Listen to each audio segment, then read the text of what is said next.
Bonjour à tous, on se retrouve dans un nouvel épisode du Guide de la Redstone. Un épisode qui risque d'être un peu plus court que les deux précédents. On va voir moins de choses aujourd'hui. Ce qu'on va voir surtout, c'est des designs, plein de designs différents. C'est surtout là-dessus que c'est intéressant, je pense.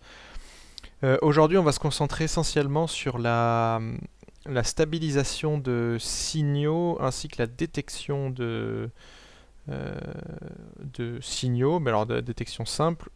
Par stabilisation, j'entends comment transformer un signal euh, continu en alternatif et d'une certaine longueur, ou alors un signal l'inverse.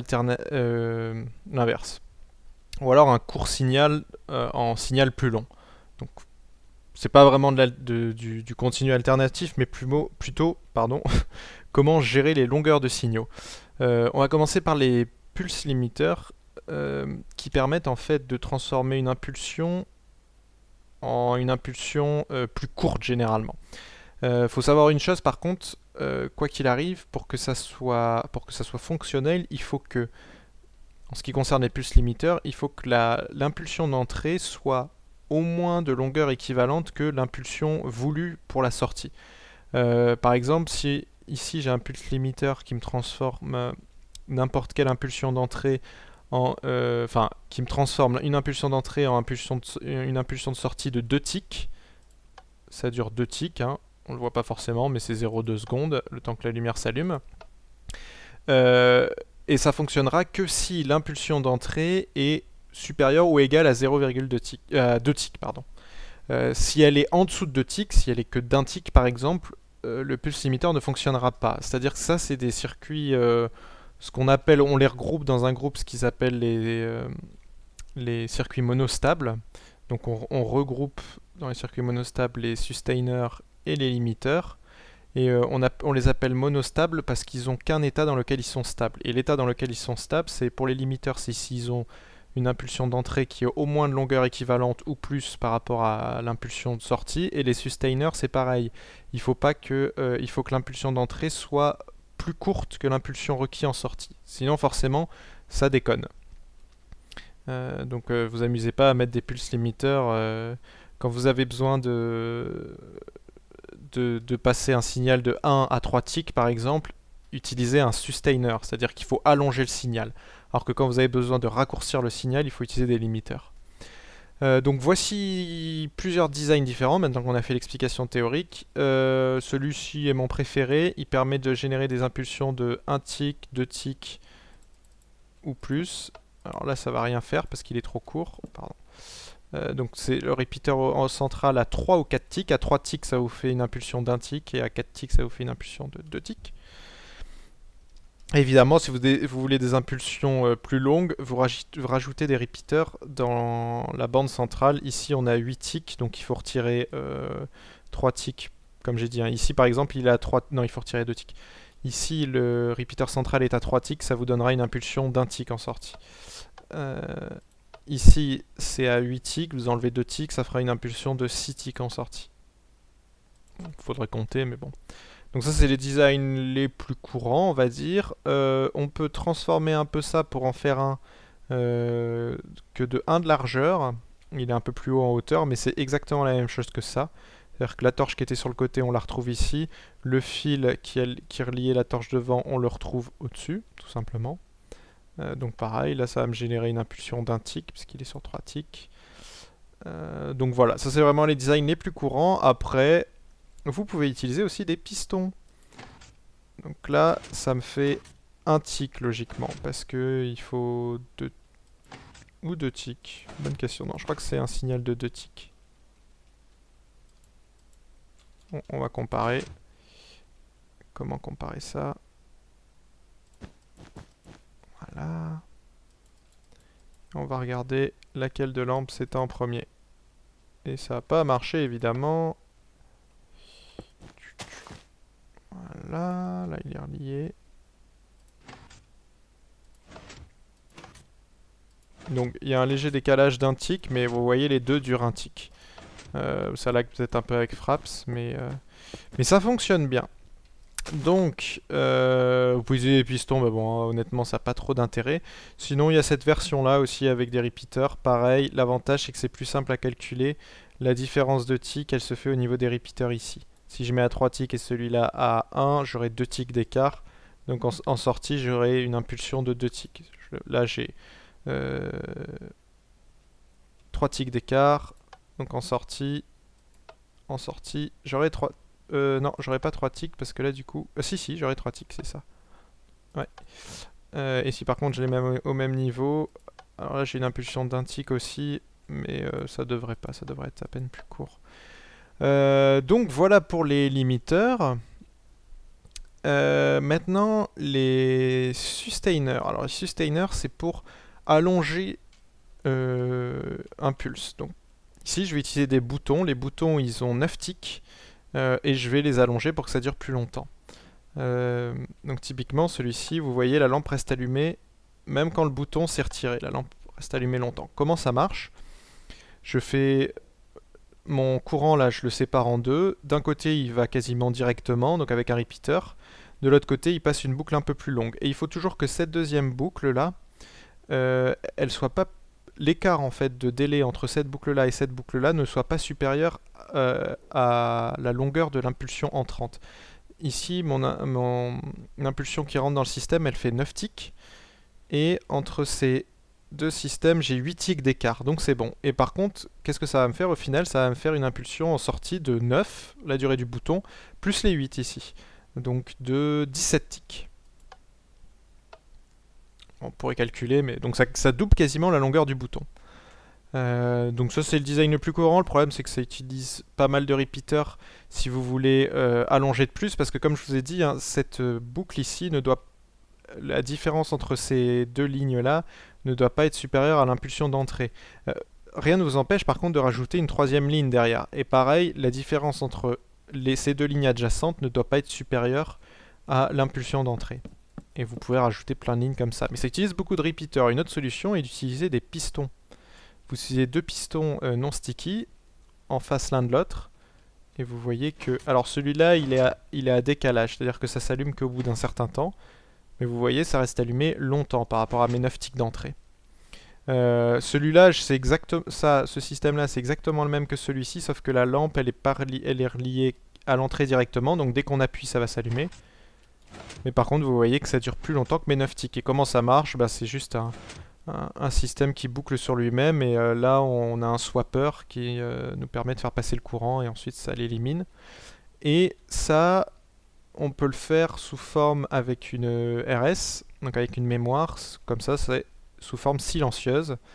Donc là, pareil, on allume et le temps que ça boucle de nouveau sur la RS, ça s'éteint.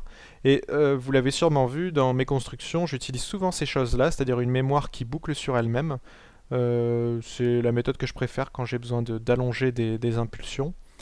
Et je m'en suis servi dans plein de systèmes. Ça peut être pratique si vous voulez par exemple activer des pistons pour un certain laps de temps, typiquement un grinder. Mon modèle initial de grinder à Golem, ça utilisait ça. C'était une mémoire qui était reliée sur elle-même avec pas mal de repeaters. Et ça vous permet d'allonger le signal d'un bouton. Donc voilà pour les sustainers. Une chose à savoir, si jamais vous avez une impulsion en entrée qui est inférieure à 4 ticks, il y a un moyen très simple pour la stabiliser à 4 ticks ou moins. En utilisant des repeaters. C'est-à-dire que ici... Voilà. Ici, si mon repeater est à... En fait, comment expliquer ça? Le courant en sortie du repeater, il sera d'une longueur... il fera le max... Voilà, le max entre la durée du repeater et la durée d'impulsion d'entrée. Là, si on a une impulsion d'entrée de 2 ticks, par exemple... Là, le repeater est à 1 tick, donc le max de 1, 2, c'est 2. Donc ma sortie sera à 2 ticks. En revanche, si je mets mon repeater à 4 ticks, le max entre la durée de mon repeater et l'impulsion d'entrée, donc l'impulsion d'entrée est toujours à 2 ticks. Dans ce cas-là, le max c'est 4 et mon impulsion de sortie sera à 4 ticks. On peut le voir très facilement si je fais... Vous voyez, c'est resté... Alors l'impulsion d'entrée était très courte, mais l'impulsion de sortie dure. Alors que si je mets à 1 tick, vous voyez, elle est beaucoup plus courte. Donc ça c'est un moyen de faire du sustainer pour pas grand chose, quoi. Ça coûte pas cher. Ça marche par contre que en dessous de 4 ticks, hein. Ça dépassera jamais 4 ticks. Mais gardez bien ça en tête. Faites très attention dans vos systèmes parce que parfois vous allez vouloir utiliser des signaux qui font que 1 tick de longueur. C'est utile notamment, exemple concret, pour des stickies. Pourquoi des stickies? Parce que quand on a un signal d'1 tick de longueur, le sticky perd son pouvoir adhérent. Il agit comme un flip-flop. Donc c'est ce que je vous avais montré dans un... Est-ce que je l'avais montré? Non. Quoique si, il est là. Quand on avait fait les flip-flops, justement... Voilà, je vous l'avais montré ici. Là, j'ai un pulse limiteur à 1 tick.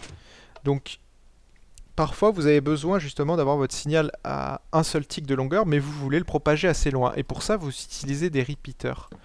Ne mettez surtout pas les repeaters à 4 ticks, parce que si vous les mettez à 4 ticks, votre signal en sortie, il fera 4 ticks de longueur. Et du coup, vous aurez perdu l'intérêt d'avoir un pulse à... Typiquement, là, si... Vous voyez, j'ai perdu le fait que je voulais un tick de longueur sur mon piston. Donc du coup, quand vous voulez allonger le signal, utilisez des repeaters qui sont que à 1 tick. Ça vous évitera ces problèmes-là. Dans le cas contraire, il vous faudra remettre un pulse limiteur derrière les repeaters. Donc faites attention à ça.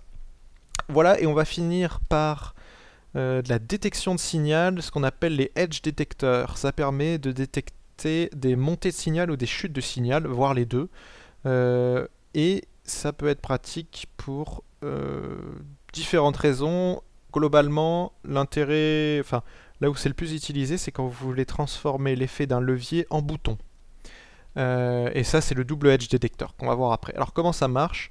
Celui-là, c'est un edge detector montant, c'est-à-dire qu'il détecte, il détecte quand le courant passe de 0 à 1.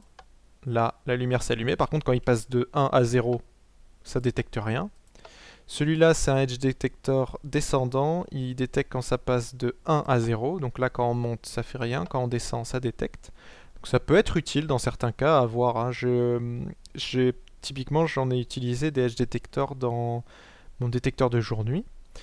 Et là, on a le double qui nous transforme, qui permet de transformer le rôle d'un levier en bouton. C'est-à-dire que là, boum, j'ai une impulsion en sortie, et là, j'ai une autre impulsion quand j'ai changé le levier. Et donc, ça transforme vraiment, ça considère que le levier est un bouton.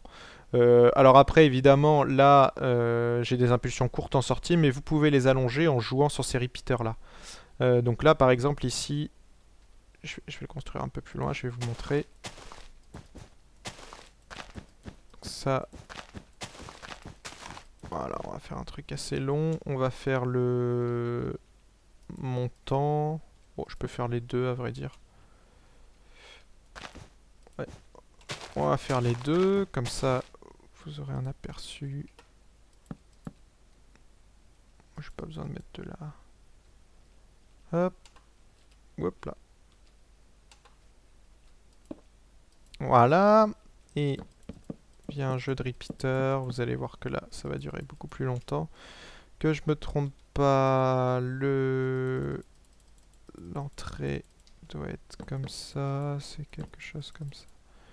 Là, ça peut être plus long, je vérifie si c'est bien ça. Là, ça détecte la montée, là, ça détecte la sortie.